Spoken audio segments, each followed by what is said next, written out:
A Day in the Life of a Plant Pathologist. My name is Patricia and I am a third-year student in biology. I received the BSPP undergraduate vacation bursary, which funds me to research plant pathology in the Orosa lab at the Institute of Molecular Plant Sciences at Edinburgh University for 8 weeks. My summer project focuses on studying the role of ubiquitin-regulated proteins on plant immunity. When infected, plants trigger an immune response against pathogens, and the immune response is highly regulated by the ubiquitin pathway. Ubiquitination regulates each step of the immune response, from perception to transcriptional reprogramming. Ubiquitin is a protein modification which drastically changes the function, stability, or localization of the target protein, therefore poses a way to regulate the plant immune system. Today I am doing 3 different things. All tasks have incubation times, so I planned my day to use these times to run 3 tasks together. It is important to plan your experiments well, or your tasks won't overlap, or it will become very, very hectic.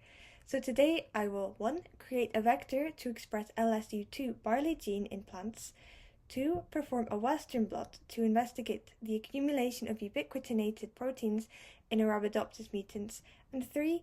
I'll be taking care of my plants in the lab. As part of my project, I am investigating the effects of overexpressing the gene LSU2 on the plant immune system.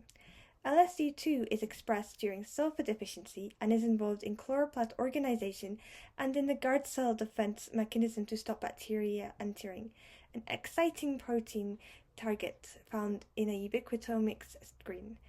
To validate the role of ubiquitin in regulating LSU2 function, I am creating a vector which will overexpress the protein. I have amplified the LSU2 gene by PCR and inserted it into a donor vector. I now need to extract this vector fragment, this LSU2 fragment, and transform it into the destination vector. In previous days, I have cloned the LSU2 gene in a donor vector. I sent it for sequencing to validate that it was correct, and today I will move the gene into a destination vector. The destination vector will be transformed into agrobacteria to transiently express LSU2 in tobacco and also generate Arabidopsis stable lines. To transfer this gene, first, I need to digest my donor vector to linearize the plasmid so it will be easy to perform the recombination into the destination vector. To do the digestion, I performed some calculations to get the right concentration of plasmid DNA for the reaction. The concentration of the donor vector I obtained was 144.3 nanograms per microliter, so I will add 7 microliters to the reaction mixture. Then I combine the reagents and put them in the water bath to incubate. As this is a 3-hour-long incubation, I will do some other tasks before continuing the cloning protocol.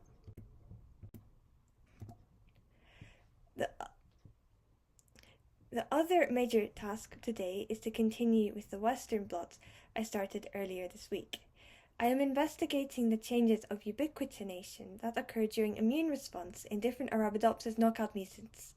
This aims to identify the missing genes impact immunity, a good way to select the most promising target genes for future validations. It's pretty exciting. I use salicylic acid to induce the activation of immune response in several Arabidopsis knockout mutants and wild type before collecting leaf samples. Earlier this week, I extracted protein from the samples, ran a protein gel, and transformed onto a membrane for Western blot. Yesterday, I stained the membrane with poncho, a solution which stains proteins, to check whether the transfer was successful. As you can see, the staining has shown clear bands, indicating lots of protein presence.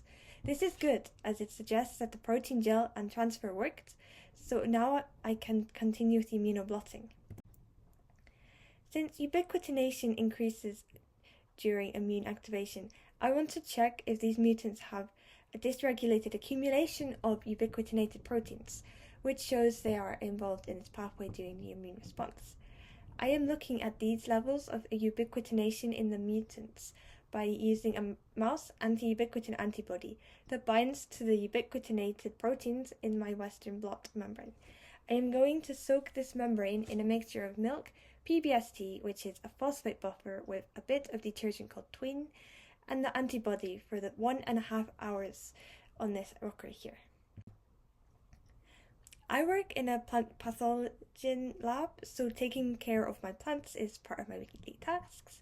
Today I am watering the plants which have been growing in a special disease assay growth room in the building. I have been growing Arabidopsis and tobacco plants from seeds. When watering the plants, I take them to the sink area here before letting them soak in water for 20 minutes. I then drain the excess water before returning them to their shelf in the growth room. So it has already been 1.5 hours, so it is time to keep going with my Western blots. My membrane has been soaking in the primary antibody, so now I need to remove the non-bound antibody by washing the membrane in PBST. This will remove any antibody that is not bound to the protein on the membrane. I am going to do 3 washes, each 5 minutes long. Now that I have washed any unbound primary antibody from the membrane, I can add this secondary antibody. For this, I am using a 1 in 10,000 dilution, so I will add 1 milliliters of milk, 4 milliliters of PBST, and 0.5 microliters of the secondary antibody, which is an anti-mouse antibody. Because the primary antibody was a mouse antibody, I will leave it on the rocker here for an hour. To test the DNA digest worked, I need to run a digestion on the agarose gel. Therefore, I am going to make an agarose gel to do this. So I dissolve the agarose in buffer by heating it in the microwave. Now that the agarose is dissolved, I am going to add a dye so that I can view the DNA later on the machine. I am going to pour this into the casket here and leave it to set. Once it is solidified, I prepare samples of the plasmid digest and the underdigested plasmid as a negative control. I expect to see 1 large band for the control and multiple bands for the plasmid digest. I use a ladder with DNA fragments of different sizes as a reference to identify the size of my digestions. I am going to load a ladder, then the digested sample, and then the undigested sample. Now I have this loaded, I will set it to run at 100 volts for at least 25 minutes. I will leave it to run now and come back to view it later. I am now going to view the agarose gel. For this, I take the gel out of the casket and put it in the machine which scans it. From this gel, I can see the ladder on the left. The middle column, the digest, shows 3 bands and the undigested sample has 1. So this shows that my digestion did work and I can now continue with the LR reaction. Now that the incubation for the donor vector digest has been completed, I am going to insert the LSU2 fragment from the digestion into the destination vector. But before I can do that, I need to perform a DNA cleanup to purify the DNA. For this, I am going to use a commercial kit, which has the protocol written down for me. Now that I have finished the cleanup, I am going to test the concentration using a nanodrop.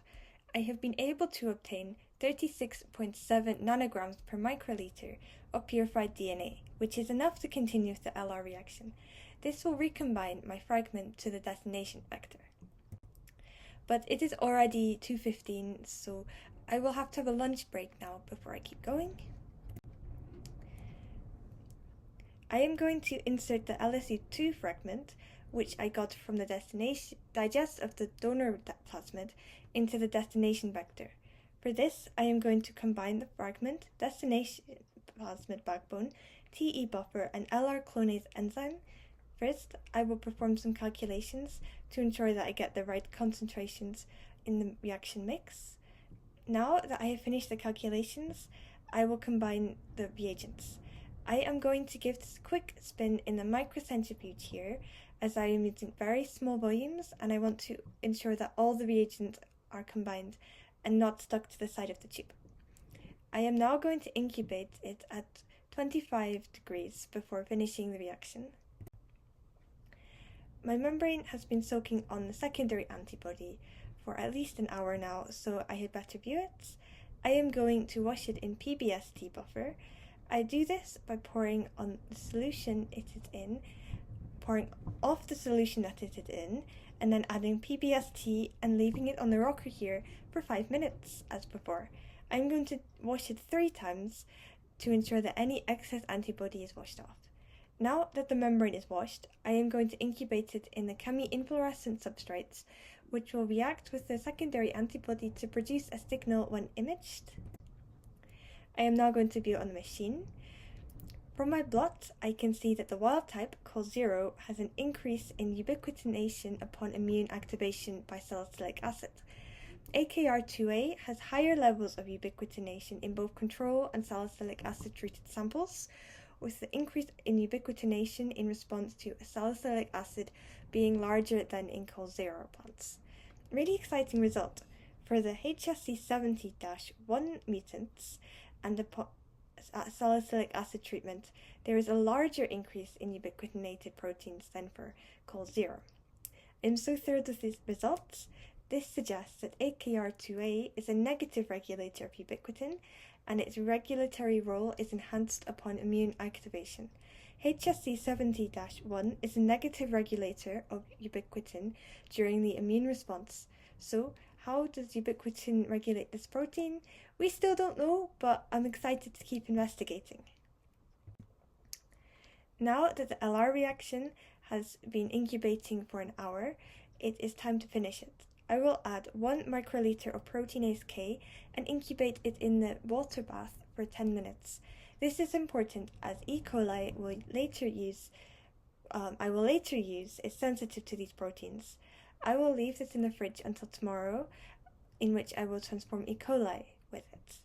In other words, today I have taken the LSU2 gene from the donor plasmid and inserted it into the destination plasmid, which I can then put into E. coli. It was a very exciting and successful day in the lab. Everything worked well. I am so happy, and there's more tomorrow. So, bye!